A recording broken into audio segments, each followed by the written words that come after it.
ነበረ። ደግሞ ረጅም ጊዜ እየፈሰሰ ነበር። ነቅቶ እስከ 4 ሰዓት ድረስ ደህና ናቸው እያልኩ እመጣለሁ። ሳያቸው ተስፋ ቆርጣለሁ። ስወጣ ስገባ የእመቤታችን ስላለ ሰላም ነች ይላለሁ። እገባለሁ፣ እወጣለሁ። ስሜ ተከተለው ንጉሴ ይባላለሁ። እንግዲህ ወደ እናንተ ወደ ምግባረ ሰናይ ጠቅላላ ሆስፒታል ስንመጣ የመጀመሪያ ኢንሲደንት አጋጥሞን ነበር የመጣ ነው። ኦልሞስት ከአሁን በፊት ከመውለዷ በፊት እሷ ጤና ጣቢያ ክትትል አለ። ከጤና ጣቢያ በፊት ሄልድና ላይ ቼክአፕ አድርገን ነበር። ጽንሱ አሪፍ ነው ተብለን ነበር። የሶስት ሆና ግን የትም አልሄደችም። የሆነ ደም ፍሰት ሲያመጣ ሆስፒታል ሄድን። ጤና ጣቢያ ኤክስሬ ወይም ራጅ ተነሱ ተባለ። ሁለቱንም አስገባን። መልካም ነው የተባለ ነው። ከዛ መልካም ነው የተባለ ቁጥር ላይ በቃ የሆነ እንቅስቃሴ ላደረጋች ቁስል ነገር ስለሆነ ያኛው ይስተካከላል ምን ችግር የለም ላይ ወደ ቤት ሄድን። ሌሊት ላይ ደም በጣም መታትና 7 ሰዓት ተመልሰን እዛው ጤና ጣቢያ ስንሄድ አዳር ነርሶች የነበሩ 7 ተኩል ገባን። እነሱ እንክብካቤ አልነበረም። ደም ረጅም ጊዜ እየፈሰሰ ነበር። ነቅቶ እስከ 4 ሰዓት ድረስ እንክብካቤም አልነበረም። ግሉኮስ ነው የተሰጣት። በጣም ዶክተሯን ስልኩን ደውዬ ለይታ አማክሬዋለሁ። ተረኛ ነርስ ነው ማስተካከል ይችላሉ። በማግስቱ ገባ ዶክተሩ የተባለው። ውጤቱ ሲያዩት እንትን ነው የተባለው በመሳሪያ ይወጣል፣ ታገሱ፣ ካርድ ክፍል አስወጡ ተባለ። ካርድ ክፍል ካርድ እስከምናስወጣ ድረስ እሷ በጣም ትደክምብኝ። ለቤት የተኛችበት ያጋ ምናምን እንኳን አላልኩንም። በሌላ በብዥ በጓደኛ አስወጣኝ። ራዲጄ ቀጥታ ምግባረ ሰናይ ነው የመጣሁት። ምግባረ ሰናይ ስመጣ ኢመርጀንሲ ነው። ባለቤት የደም እየፈሰሳት ነው ስል እሷን እቅፍ ድግፍ አድርጎ አስገቡ። ካርድ ክፍል አወጣለ። እሷን ሕክምና እየተደረገ ሲታይ የራጆ የተነሳችው ከሳምንት በፊት ጽንሱ አቁሟል የተባለው። ከዛ እውነት እንደው መቼም አንዱን አመስግኖ አንዱን አይተው እንጂ ምግባረ ሰናይ ከምንም በላይ እንደ ስሙ ምግባር ያላቸው ነው ብዬ ነው የማስበው። ከምንም በላይ ምግባረ ሰናይ ያው ምግባረ ተኮር ላይ የሚሰሩ አቅም ደካሞችን የሚረዳ ይመስለኛል። እንደ ትርጓሜው እንደ ቤተክርስቲያን እንትኑ ማለት ነው። አየ ዶክተር ደረጀ ወደዛውን የሚያስፈልገውን ሕክምና አደረገ። አጽናናት፣ መድኃኒት የሚያስፈልገውን ታዘዘ። ምንም ችግር የለም ብሎ ሸኘን። ከዛ ቼክአፕ በነበረበት ሳለ ላይ ሄድን። ታየ፣ ሁሉ ሰላም ነው ተባለ። ይሄ ከምንድን ነው አንጻር ካሁን በፊት እንደዚህ ያጋጥሞሽ የመጀመሪያ ጊዜ ነው ተባለ። ልክ ሜቢ 3ኛው ላይ ደግሞ ጽንስ ተፈጠረ። ከዛ ውሳኔ ምንድነው እንክብካቤ አየው ምግባረ ሰናይ ነው የቀጠሉት።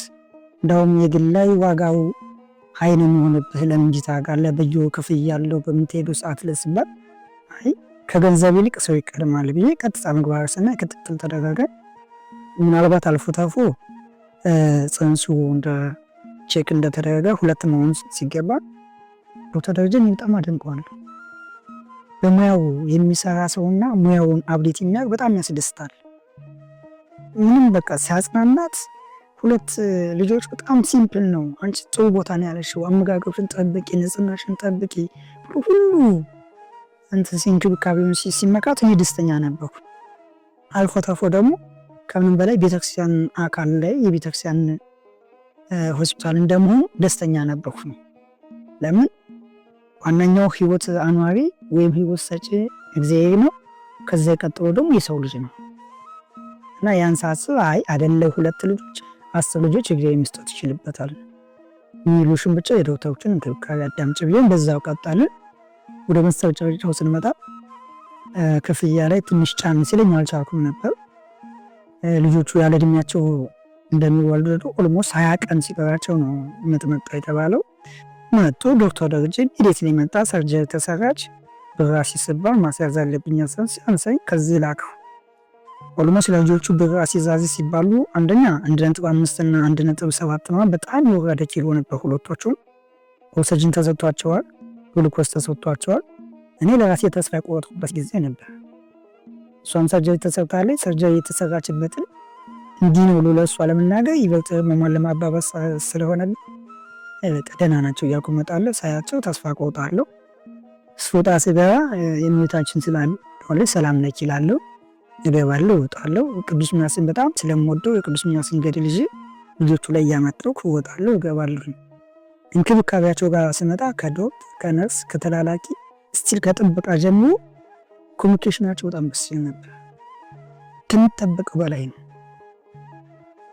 ሲምባሊዝም የሆነ ዶክተር ለማውራት ሞክሬያለሁ። ምናልባት ዋጋው ጫና ላይ የቤተክርስቲያን እንደመሆኑ ምናልባት አቅማችን እንደዚህ መንታ ልጆች ሲወለዱ የኛ አቅም ተጠንቶ በቤተሰብን በጓደኛ እንዲሆን ቅናሽ ቢደረግልን እስከ ማለት ደርሻለሁ እንጂ ሌላው ላይ ሁሉ ሰላም። እንደውም በቃ ዋጋው ሲያቅተኝ ልጆችን ስጡ ይዤ እሄዳለሁ፣ ቤት ይሞቱ ስል አንሰጥ ብለው ልጆችን አቆይተው በህይወት አኑሮ ስለሰጡ በጣም ደስተኛ ነበርኩኝና ሁሉምስ የከፈልኩት እንዲህ ነው ብዬ መናገር አልችልም። ጓደኞቹ ይህን ያህል ታወጣለህ ሲሉ ምግባረ ሰናይ ቢኖረኝም 10 ሚሊዮን ቢከፍል ደስተኛ ነኝ ያልኩት። ወረፋ መጠበቅ የለም። ኢመርጀንሲ ሲመጣ ፈርስት ሊያስቀድሙ የሚጠበቅበትን ሕክምና ይሰጣሉ። የምንጠይቃቸው መልስ ይሰጣሉ።